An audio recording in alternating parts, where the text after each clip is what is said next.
Hey everybody. Hey everybody, it's Lewis Porter Jr. Yes, I'm still sick. Um, Whatever, it's still stuck in my throat and driving me crazy. So I'm going to do my best to make this a short and sweet one since I really didn't prepare today. I really didn't plan what I was going to talk about being the the recap show. So we can really talk about a little bit of everything. That makes it a lot of fun. Ooh, that's kind of cool. I just saw a little thing that which, this tells you what happens when you're surfing the internet and playing all kinds of weird things on Facebook. Somebody says, if you could only bring back one, which one would you choose? And it's between Gargoyles, Beast Wars, and Batman the Animated Series. And I'm gonna go with Gargoyles because I still think it's one of the best ever written cartoons ever. Everything about it is awesome. It ties in my love of Shakespeare also too. But I would love to see more of that. I think that would be awesome. Just really awesome stuff. That's a cool thing, man. There's all many cool things that, in the past I think are coming now in vogue. I mean, Johnny Quest and the Future Quest books and all the Hanna-Barbera characters have now become, more mainstream. I think that's kind of cool. I think, bringing back classic stuff like that is always a cool choice. And I think people miss. Oh, I know I miss that kind of stuff. I'm not gonna lie, I miss it. That's why, that's why I'm a big fan of it. That's why I've always loved that stuff. So it's only natural for me to like kind of that stuff. And what can I say, man? I'm excited. I'm excited by it. So that's really it. So one of the fun stuff I'm gonna talk about today. Talked to a friend of ours at the Adventure Game Store. They went to Gen Con. They had a wonderful time. They told me how much fun they had. I'm still, everybody's having fun at Gen Con except for me. That's okay, man. Gen Con seems like it was a great time for a lot of people. A lot of people were very happy about how well it went, which I'm also very happy about. So, hey, it's all about people having fun, having a good time, and seeing what's out there. In the publishing world, I didn't really see a lot of product come out today. I'm sure some stuff will be coming in the stores tomorrow. Like I said, I've had a kind of a long week of just being, sick. So that's really been my focus of late. So please forgive me. I mean, yesterday's one was a long one, and I didn't realize how long it was till I got off of it. And I was like, holy cow. I spoke for a lot longer than I really planned to speak about that. So, hey. Yeah, I mean, it's like I said, it's been pretty calm. Got my lemon ginger tea next to me. That's some good stuff. If you like tea, that's a good tea you should try out. All right, so you want to talk about some publishing stuff today? You want to talk about some interesting stuff today? You want to talk about some stuff I've heard or some crazy stories? It's Thursday. It's a recap day. So let's start off with some news. Let's go to our favorite news site, Ian World, see what's going on out there.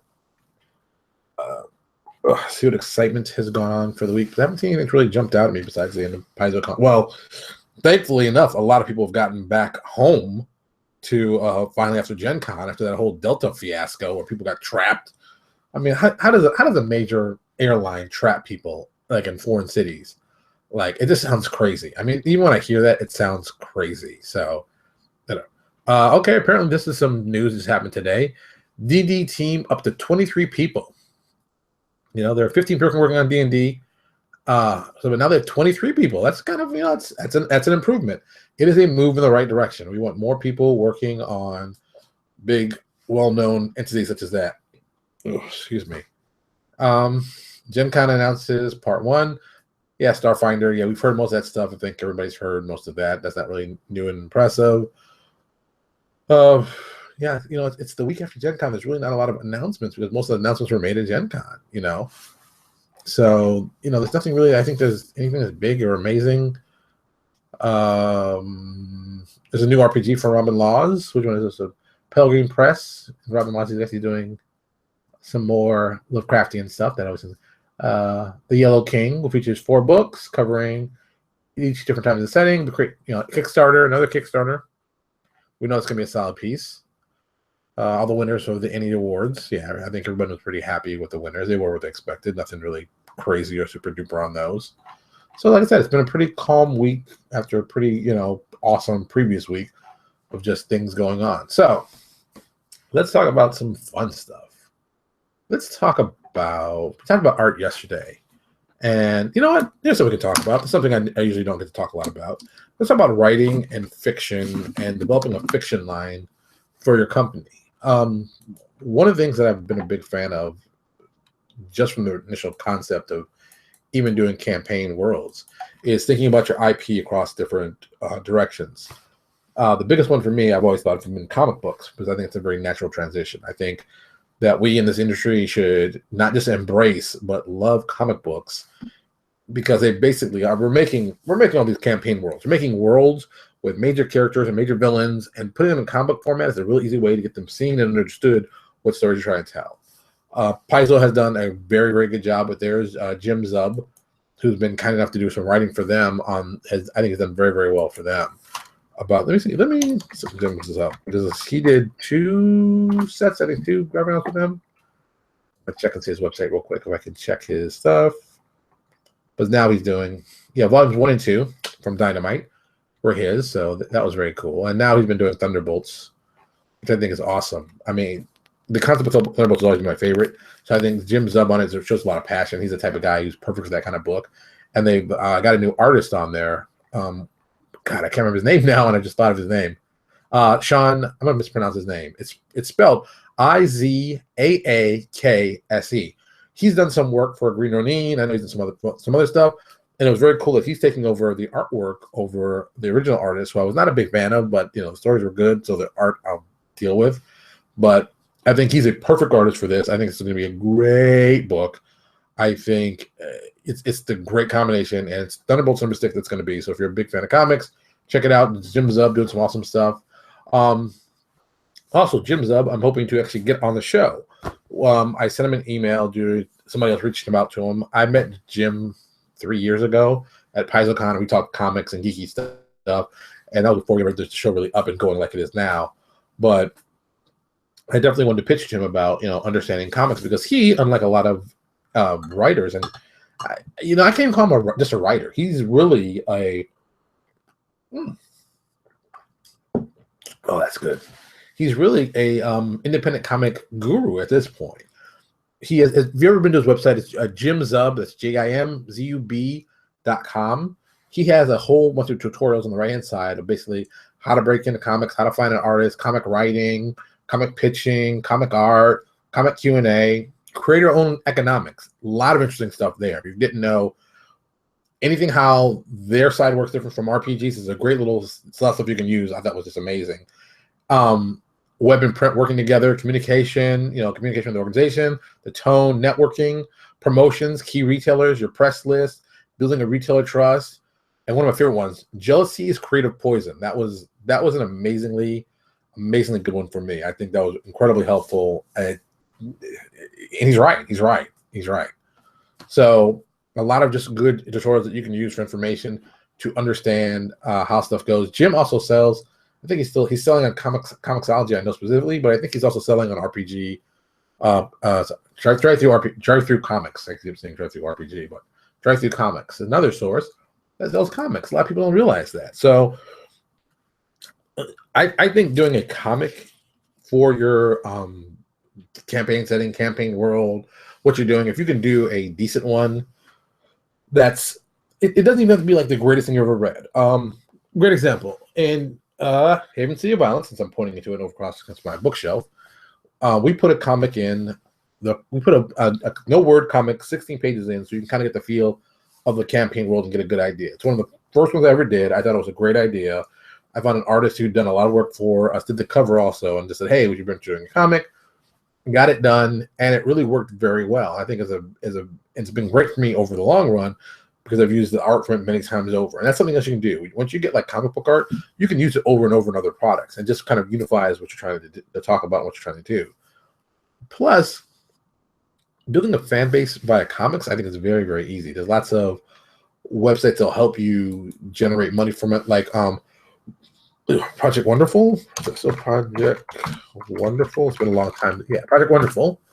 They're a service where they sell advertisements on other webcomic websites. So you can advertise your product on there.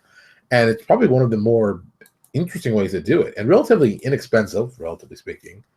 And you can do pretty well marketing yourself to other places. I used it for a while on my Kickstarters. I used it a while when I was doing smaller projects. But you can run to a lot of webcomic guys who do that. It's a very well-known thing. And you can generate money for yourself too while doing it, which is another weird part that's kind of cool. It's like, oh, wow. You can generate money from advertising, from guys who want to advertise on your site. I can't remember where I learned. I learned about Project Wonderful. Probably listened to I can't remember. Right? Not Comixology. What's that book? Oh, I can't see it here. Jeez. How to Make Webcomics. That's it. I think I found it from How to Make Webcomics, and they got this and I've been using them. Good Lord, it's been a couple of years since I really into using them. But they had a lot of great ideas I thought would work very well. I even tried some of their ad boxes initially on my blogger blog post. In the Mind of a Madman. We made a little bit of revenue from that. So yeah, there's all different types of ways to generate revenue for yourself. I just think you got to try all of them out, and don't just think traditional ways. I mean, really expand it. I mean, even doing e-stories. We talked to Eric Scott DeBee to do some short stories for New Exodus, and I gave them away for free. I just wanted to test the water and see how it was, and a lot of people seem to like them. So we started going to do another one that I know he's working on. I think he's still in development. Or did he turn this over to him? But somewhere in the process. And I thought what made it great is that he was helping develop the world around the campaign setting, getting people interested in looking at it and checking it out. And I think it was a great way to go with that. It helped do something that, while it's kind of cool to do as the RPG, at the same time can be a problem because you tie it into a campaign setting, something happens, if you tie the story into telling stories, you get to tell better things about the characters. That's just my feeling. Always has been. So that's a focus of mine. So that's what I think. If you're crafting, you're smart. It's something you might want to think about doing for yourself and for your campaign role. It's it's just good business. It's just just good business, and that's really what we're here for. We're here to do a lot of good business. Think about ways that we can be creative and think about ways that we can just help ourselves be better at what we're doing. So that's what I'm feeling about that. Oh, actually, since I talked about Jim Zub, let me actually put his stuff in the notes. As always, we're going to have all this information in the notes that you'll find either on the Facebook page or on the YouTube page, depending on where you're looking at this. But it'll be at the bottom. A lot of good information you can use for later and remember for later. It's just there for you. Just trying to be helpful. That's kind of the main purpose of what we're doing, is trying to be helpful. And that's kind of a cool thing. I like being helpful. So, wonderful. All right. So, what other fun stuff have I heard about this week has excited me? Well, outside of the traditional gaming world, I keep hearing about. Well, I'll say the one thing that really excited me this week, and this is one. If you haven't seen it yet, I don't know what's going on with you. But the trailer for Luke Cage's Netflix series, the teaser was awesome. I knew I was going to like it anyway. Like I told people, it didn't matter. I knew I was going to like it. I knew it was going to be awesome, and they did not disappoint.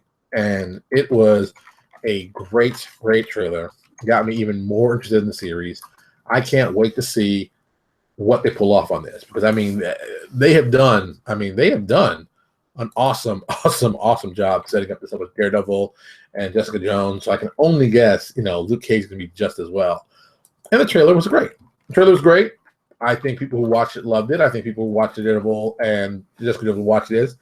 And and even the nice little, which I'm watching it again right now, the nice little homage to the tiara, the silver tiara and the big armband. This is just, the trailer was solid. The trailer really got me excited. And now, with that said, I know Misty Knight is making an appearance in this, which I'm thinking, okay, that's kind of cool. Misty Knight's making an appearance. Yay! The downside being is that we're doing Iron Fist next, and Iron Fist has really been kept close to the vest, which kind of worries me. I'm not going to lie, because it's such a it's a fish out of water story, and we're doing kung fu, which can be done really well or really badly. So I'm a little, there's a lot of mysticism to it. So it's like, where can this go? This can go a lot of different ways. And the trailer, the teaser got me kind of interested, but still, I don't know what's going on with the character. I don't know who's going to be what's gonna be. I heard Misty Knight is not making an appearance in it also, so I'm like, what? Why isn't Misty Knight making an appearance in this? I don't get this. So I don't know. I trust Marvel. I'm not gonna lie. Marvel has come through, especially on the TV. Let me rephrase that. On the TV, Netflix, they've come through. On that Agents of S.H.I.E.L.D., forget about it. You couldn't get me to watch that if my life depended on it. Well, maybe then. But even then, I'm like, ugh, that's a 50-50. So I don't know, man. I haven't been excited about that. But I have been excited about Netflix. I think they have done great work on this. So I just want more. I want more of this cool stuff. If you give me more cool stuff like this, Marvel, we're going to be good. And then and also give me the Civil War DVD, which I think will be another great piece of awesomeness. But that's another story. I just think that if Marvel can continue focusing on doing really good stuff, and even DC, I'm not going to talk about DC that much. I think their movies need help. I haven't seen Suicide Squad, so I can't give you an opinion on that. But I'm hoping to see it soon, so I can at least get some logical feedback. Because some people didn't like it because, like me, I remember the original series. I'm an old fan of John Ostrander. I think he did a great run on that. I got to write that in the notes. And I think that was a well done series. It only got better as it went along. I think they understood how to make characters you like to hate, and there were actually some good characters. Deadshot, I would say, became a really awesome character out of that. Just that, I mean, the comic book is great, and I'm just like, wow, I really like the character. I mean, I like them even more so than I thought was possible. But just, man, yeah, the second version is still like is my personal, that's the utmost peak of awesomeness. Yeah, Scott, you're right, man. It definitely is no Dark Knight, but it should be. I'm hoping it should be fun. But the problem I have is also the team they picked. If they picked some more people from the second incarnation, I think I would have loved it even more. I mean, Harley Quinn on it was always one of those things like, oh, we're gonna grab for some ratings here. We're gonna get some ratings, we're gonna get some stuff, and I was kind of against that. Not in the bad guy sense, but just plus also. I haven't seen the movie, so I don't know if anyone actually dies. But that was the whole gimmick also with Suicide Squad. They were killing people. That book was awesome. I mean, the second issue of that book, people were just dropping like flies. It got to a point where I was like, holy cow, man. That is awesome. I mean, Captain Boomerang kicks that kid off that mountain in issue number 2, and then the Bronze Tiger versus Ravana, one of my favorite fights. Basically, the guy breaks his back, or Bronze Tiger breaks Ravana's back and says, "Oh, I think the guy's like, okay, you've broken my back. Now kill me." He's like, "Oh no, I'm not here to kill you. I was here to stop you." He's like, "What do you mean? You broke my back?" He's like, "Oh, that's all I had to do." Such a John Ostrander really just understood those characters, and just did an awesome job on them. I can tell you, I can't. If you've never read the series and you really want to see something cool, check out the second series, and started in May 1987. Thank God for Wikipedia. And Ostrander just wrote it like a beast. He was a beast on that. Scott, you're totally right. Bronze Tiger. First of all, let's. Okay, now you got me right for Arrow. See, I got to write them.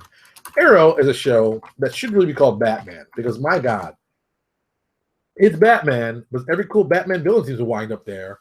And Bronze Tiger was a great choice. A great choice for Arrow. Great on TV. The whole Suicide Squad they did thing was awesome. And I'm still pissed they basically killed them all off as they're doing the movie.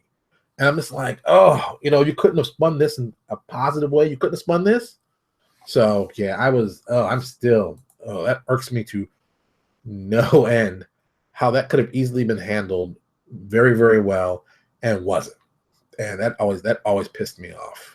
Always pissed me off. But, once again, the guys who run the TV didn't talk to the guys who are running other things. So then you got this and that, and it's just, oh my God. It's like, how do you make that mistake? How do you make a mistake as making Arrow so good that, it tells, I mean, okay. For a lot of people who don't know this, I've had a couple friends who just happen to work for DC Comics, and one of my very good friends was telling me, trying to explain to me, because I could never figure it out. It's like, why can't you have Batman appear in more stuff, and why can't you have these guys appear? Well, here's something that freaks me out. Is the dumbest thing ever. Whenever Warner Brothers uses like Batman in the cartoon or something like that, they've got to pay a licensing fee back to DC Comics to use their property in the thing. And it's like, why would Warner Brothers pay themselves, DC Comics, money to use a character they already own in a series? And to me, it's like, that's the dumbest thing ever. I never understood that.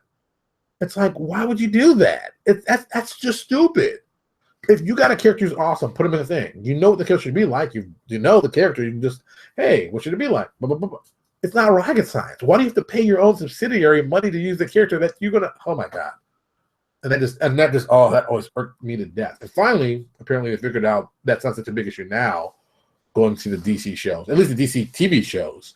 I don't know about the movies, but the DC TV shows have figured that stuff out. Arrow, awesome. Even though it's Batman, it's so awesome. Flash, wow. Can he be any more of a great superhero? And the kid who plays him, that guy is awesome. He's not going to put Flash on here, damn it. The guy who plays him is also awesome. He is, okay, minus not having blonde hair, and that's a minor issue. But still, it's like, wow, man, it is great. And they have tied in so much good continuity, so many good things. Plus, I can see Firestorm on there, one of the greatest heroes ever. Firestorm in my top 10. Definitely my top 10. Top 10 of superheroes, top 10 of superhero powers I would actually take on myself. Not the two-person split together. I like that, but I don't like that. Because I don't want people in my head and my thoughts on being a superhero, and God knows what I'm thinking. I don't want only one driver up here. I don't need a friend to be in there and tell me stuff. Oh, that irked me to death. Oh, good idea. I mean, for comics, it works great, but in real life, oh, God, no. God, no. I would never want that. DC Legends of Tomorrow, I got through like 1 or 2 issues and I stopped. 2 issues, there you go. 1 or 2 episodes and I stopped because I kept missing them and it was work and everything. I said, screw it, I'm going to wait. We're going to get all this together and then it's going to watch it all at once. And that's how the best way to do it, because Netflix has ruined me for TV. Because God knows, man, binge watching is a good thing. I don't care what anybody says. Binge watching is awesome. You need a little binge watching, makes you feel better. So there you go. Oh, all right. So that's it today. My throat's killing me and I'm tired and I'm getting confused, which is really not a surprise for me. But I said it. I wasn't even sure I was going to do a show today, but I said I was going to keep it very, very quick because I am not 100%, and I don't want you guys wasting time. You don't have to, but it's always good to talk fun, cool stuff. So it's sad to say, but I'm going to probably call it a night. But on Monday, we're going to have more new innovative stuff. I'm going to read some stuff for the weekend. I still have to actually read the new horror book from Paizo. I'm still looking at that. I'm probably going to find a way to tie that into Obsidian Apocalypse. I think we'll be marketing those together because that's just awesome stuff. Why would I not market those together? People want more horror, and that's all that book is straight out horror. So, hey, we can do some cool stuff. But that's the plan. But that's for next week. As for today, we're going to keep it real light. We're going to keep enjoying what we're doing. And as always, I'm going to thank you all for watching. I know you guys could have been doing anything else, and I'm so glad you actually took a second out to watch us. It is important to me. Some people don't think it's that important. I think it's very, very important. So thank you for watching us. Also, as always, do us a huge favor. If it's your first time and you like what you're seeing and you're watching us on Facebook, go over to, good Lord, YouTube. Subscribe to us there. The link's actually in the description right below, or really right above in this time. Oh, on Facebook it's above, and YouTube it's below. Go in, sign up, get our subscriptions. Subscriptions are very, very important for us. That really helps us out with our ad numbers to figure out what we need to do. It really helps us with just the pure math. It's very important. So please, please, please, please, please, please subscribe. Tell your friends, subscribe. And then you can always tell me like stuff you want to hear, stuff you want me to talk about. Because sometimes I talk about stuff I like, but sometimes you guys have stuff you want me to talk about. Maybe you want me to talk about, how I got in the business. Maybe we'll talk about like all the crazy stuff I've seen in the business. Maybe I could find a way how I can start going to cons regularly. Maybe I get some ideas from that. There's like all kinds of cool ideas. But write us. We're always here. Well, I'm always here to hear what you got to say. And if it's something cool, I'll put it on. That's the cool part. All right. I'm getting out of here because like I said, I'm not 100%. But you'll have a good weekend. Enjoy playing some gaming. Even if it's not Pathfinder, enjoy playing some gaming. You can play some Marvel superheroes. I know, it's a classic. Thinking about maybe doing something for Marvel Superheroes even today. Ah, dude, I love that game. That's it. I'm out of here. You all have a good weekend. I'll talk to y'all later.